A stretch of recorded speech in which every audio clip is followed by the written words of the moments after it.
pagi, saudaraku yang terkasih dalam Tuhan Yesus Kristus. Senang sekali kita bisa bersekutu kembali pada renungan firman Tuhan pada pagi hari ini. Mari sebelumnya kita berdoa terlebih dahulu. Allah Bapa kami di surga yang kami sembah dalam nama Tuhan Yesus Kristus. Mengucap syukur Tuhan untuk perlindungan-Mu sepanjang malam lalu. Dan kami boleh bangun pagi ini dengan menikmati kesegaran baru bagi tubuh kami dan sukacita yang baru bagi hati kami. Sebelum kami beraktivitas, Tuhan kiranya kami boleh dikuatkan oleh firman Tuhan yang sebentar akan kami renungkan. Dalam nama Tuhan Yesus, amin. Renungan pagi ini terambil dari Filipi 2 ayat 12. Hai saudaraku yang terkasih, kamu senantiasa taat, karena itu tetaplah kerjakan keselamatanmu dengan takut dan gentar. Bukan saja seperti waktu aku masih hadir, tetapi terlebih pula sekarang waktu aku tidak hadir. Renungan pagi ini saya beri judul, kerjakanlah keselamatanmu sendiri. Mungkin judul ini sering saudara dengar, tapi biarlah saya membagikan renungan saya yang terambil dari Filipi 2 ayat 12 ini.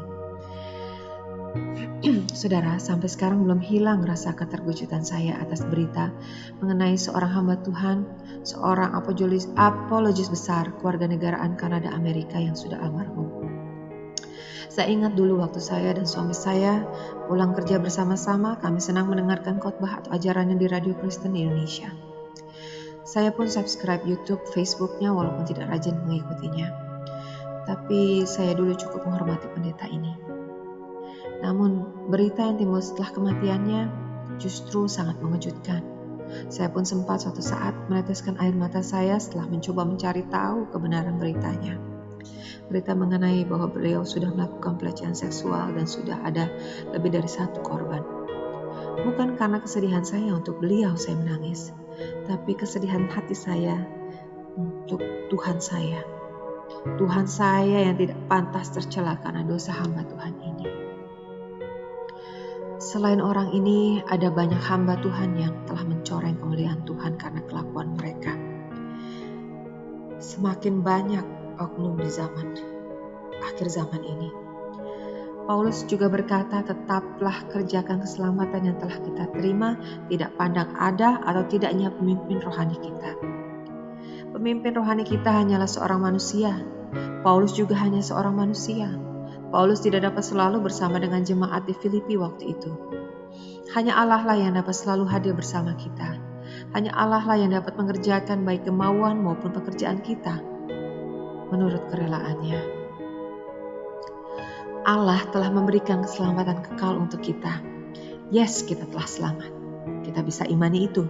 Namun, keselamatan pribadi kita adalah sesuatu yang perlu dikerjakan. Dalam terjemahan bahasa Inggrisnya, work out your salvation, work out our salvation. Work out dalam kamus Merriam-Webster berarti a practice, an exercise, atau latihan berulang-ulang. Atau kata kerjanya, to bring about by labor and exertion. Atau berdampak dengan cara dilakukan dengan mengerahkan segenap tenaga. Tuhan juga yang bekerja di dalam kita supaya kita mampu mengerjakan keselamatan kita.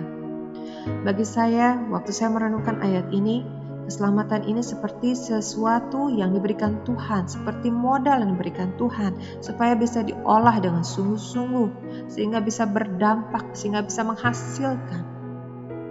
Untuk mengerjakan dengan baik, kita perlu tahu arahnya. Apa yang dilakukan tidak sembarangan dikerjakan. Kalau hanya berpadanan dengan perkataan pemimpin rohani kita, sebesar apapun dia, sepopuler apapun dia, tetapi tidak bersandarkan pada kebenaran firman, maka keselamatan kita tidak akan berdampak ataupun menghasilkan apa-apa untuk Tuhan. Malahan secara ekstrim kita dapat melepaskan keselamatan itu. Selanjutnya, jika tidak ada pergerakan atau workout, maka tidak ada pertumbuhan rohani sama sekali. Hasilnya, kita menjadi umat yang hanya mau tetap dilayani terus, padahal sudah waktunya melayani. Sungguh kita tidak akan bertahan dalam anugerah Tuhan. Seperti firman Tuhan berkata, suam-suam kuku dengan mudahnya tergerus, dengan mudahnya terwiped away, menjauh dari Tuhan sehingga kehilangan keselamatan itu sendiri. Mengikuti saja apa kata pemimpin ini, apa apa kata pemimpin itu. Pokoknya pemimpin yang populer kita ikuti. Padahal banyak pemimpin-pemimpin umat Kristen yang mempunyai nama besar, pengikut banyak, jatuh dalam dosa. Ataupun zaman sekarang ini banyak yang saling menjelekkan satu sama lain dan menimbulkan kebingungan, perpecahan gereja. Keselamatan umat jadi tidak terkerjakan. Saudara, keselamatan perlu diolah, dikerjakan dengan benar. Biarlah kita terus mencari dengan segenap hati dan kekuatan kita, mencari tahu kehendak Tuhan, arahan Tuhan, pimpinan Tuhan saja untuk mengerjakan keselamatan kita. Bukan karena ikut saja apa kata pemimpin kita. Kita melayani tapi tidak dengan sungguh kita mengerjakannya. Hanya karena kita suka, hanya karena kita suka main musik, hanya karena kita suka bernyanyi, suka memotivasi orang, maka saya buat khotbah. Atau bahkan, sudahlah saya jadi jemaat biasa saja karena saya nggak suka tampil di depan orang. Saya nggak suka terlalu sibuk di gereja. Saya nggak suka terlalu menonjol. Saya nggak suka ini itu. Saya tidak bisa ini itu. Saudara, Tuhan yang telah memberikan hidupnya supaya kita selamat. Tuhan yang sama juga yang memerintahkan kita untuk mengerjakan keselamatan kita sendiri dengan selalu takut dan gentar, atau berpegang pada firman Tuhan, karena Tuhan yang bekerja di dalam kita. Kita akan melihat hasil pekerjaan Tuhan dalam hidup kita. Hidup kita bisa berdampak dan menghasilkan kemuliaan bagi nama Tuhan.